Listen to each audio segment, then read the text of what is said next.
बिल्कुल, और लंबी पूछताछ के बाद ये बात प्रकाश में आई है। और अब जो जानकारियां मिल रही हैं, अतीक से जो अभी तक की पूछताछ हुई थी उसमें अतीक ने एक बड़ी बात ये भी कबूली थी, आईएसआई और लश्कर के माध्यम से जो हथियार उसको मिलते थे पंजाब के जिस प्रांत से, हथियार की एक खेप अगर अतीक को मिलती थी तो उसको जानकारी थी कि एक खेप जो है वो खालिस्तानी संगठनों को भी मिलती थी और वो लोग देश में कुछ बड़ा प्लान करना चाह रहे हैं। ये जानकारी भी, मतलब अब कहीं ना कहीं आप देखिए अतीक से जुड़ने वाले तार एक नेशनल सिक्योरिटी को खतरा बताने वाले थ्योरी की तरफ भी इशारा कर रहे हैं। सर लाइव चल रहा है।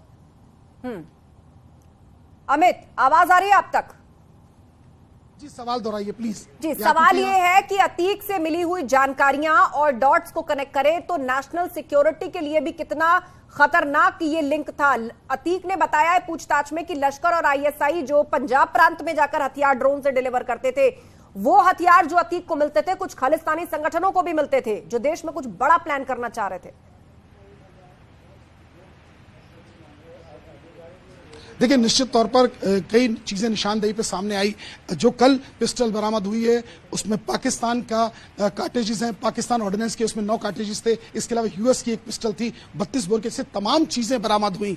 इससे कहीं ना कहीं खालिस्तान और आईएसआईएस और इसके लश्कर तोयबा ऐसे तमाम लोगों के कॉन्टेक्ट से अब कई चीजों से पर्दा भी और उठना बाकी था, क्योंकि 17 उसकी लास्ट डेट थी और पुलिस को ये विश्वास था क्योंकि जो उन्होंने पूरी एक प्लान तैयार किया था कि कहां से चीजें, उनके पास जो नेटवर्क था, उनके पास जो प्रूफ थे, उनके पास जो एविडेंस थे, उनके पास जो कागजात थे, उनके पास जो लिंक्स थे, उनके पास जो चैट्स थे, उनके पास जो कन्वर्सेशंस थे, उसके बिहार पर वो कॉन्फिडेंट थे। इसीलिए उन्होंने 14 दिन की रिमांड मांगी। हालांकि मजिस्ट्रेट ने उनको रिमांड कम दिन की दी, लेकिन उसने वहां के आईओ ने और पुलिस टीम ने इसी 2 दिन के दौरान, हालांकि जब कल रात में 8:10 के आसपास गए और 8:35-40 पर फिर वापस आए, रात में मेडिकल कराने के दौरान ये पूरा वाकया हुआ है, जिससे कहीं ना कहीं पुलिस के अधिकारी का भी मनोबल टूटा। उनका कहना है कि कई चीजें अभी और सामने आ सकती थी। बिल्कुल, और ये पूछताछ लगातार जारी थी, लेकिन रिमांड की अवधि खत्म होने से कुछ समय पहले ही हत्या कर दी गई अतीक और अशरफ की। 3 लोगों की गिरफ्तारी इस मामले में हुई है। सर्वेश हमारे साथ भी जुड़े हुए हैं, हमारे सहयोगी पोस्टमार्टम हाउस के बाहर से, उनका भी रुख कर लेते हैं। सर्वेश, वहां से क्या ताजा जानकारी आपके पास? क्या अभी तक किसी ने दावा पेश किया है शवों को लेकर?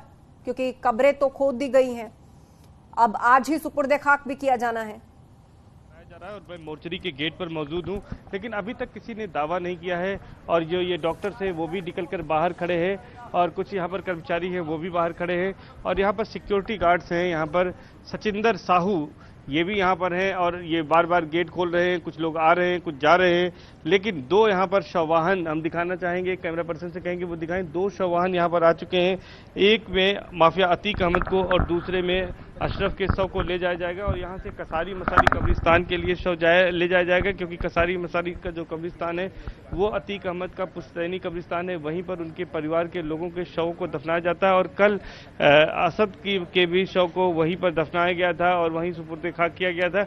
तो वहीं पर कब्र खोदी गई है और अतीक अहमद के साथ साथ उसके भाई अशरफ को भी वहीं सुपुर्द खाक किया जाएगा और यहाँ पर तैयारियां पूरी कर ली गई हैं। कोई अभी बड़े आला अधिकारी यहाँ पर नहीं पहुंचे हैं, लेकिन ये माना जा रहा है कि थोड़ी देर में कुछ एसीपीज और डीसीपीज यहाँ पर आएंगे। उसके बाद शव के पोस्टमार्टम के बाद उनके परिजनों से संपर्क साधा गया है और वही तमाम लोग हैं जो असद के नाना हैं, उनके मौसा और अतीक अहमद के बहनोई हैं। वो तमाम लोग जो हैं उन्हीं रिश्तेदारों को पुलिस कन्विंस कर रही है कि वो लोग अपनी सुपुर्दगी में शव को ले लें और उसके बाद अंतिम संस्कार कराएं।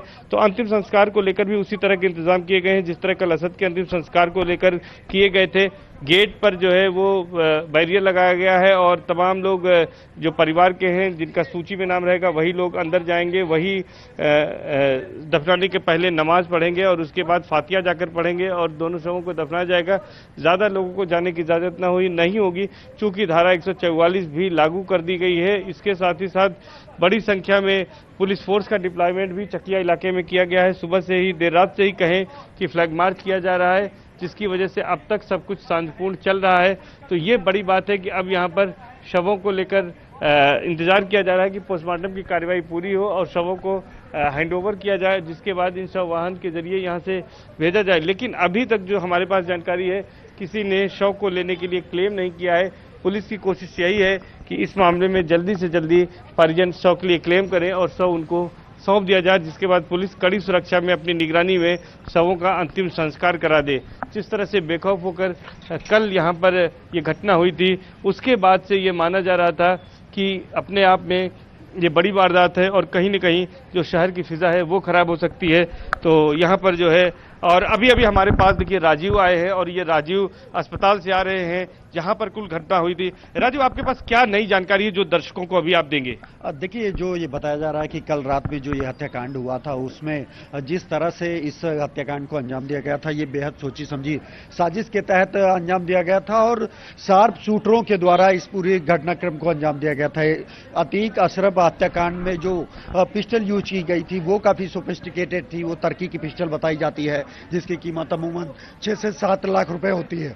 और दूसरी ये टारगेट किलिंग थी सर्वेश जी, जैसा कि दोनों रेकी भी की थी। क्या जानकारी रेकी की गई थी इसके पहले? हाँ, ये क्योंकि एक पूरी रणनीति के साथ बनाया गया था, इस हत्याकांड को अंजाम दिया गया था। इसीलिए जैसे ही अतीक अशरफ को धूमनगंज थाने में पूछताछ की जा रही थी, उस दौरान भी ये शूटर्स लगातार उसकी रेकी कर रहे थे। वहां पर जो मौजूद मीडिया कर्मी थे उनसे ये जानने की कोशिश कर रहे थे कि अब अतीक को कहां ले जाया जाएगा, अशरफ को कहां ले जाया जाएगा।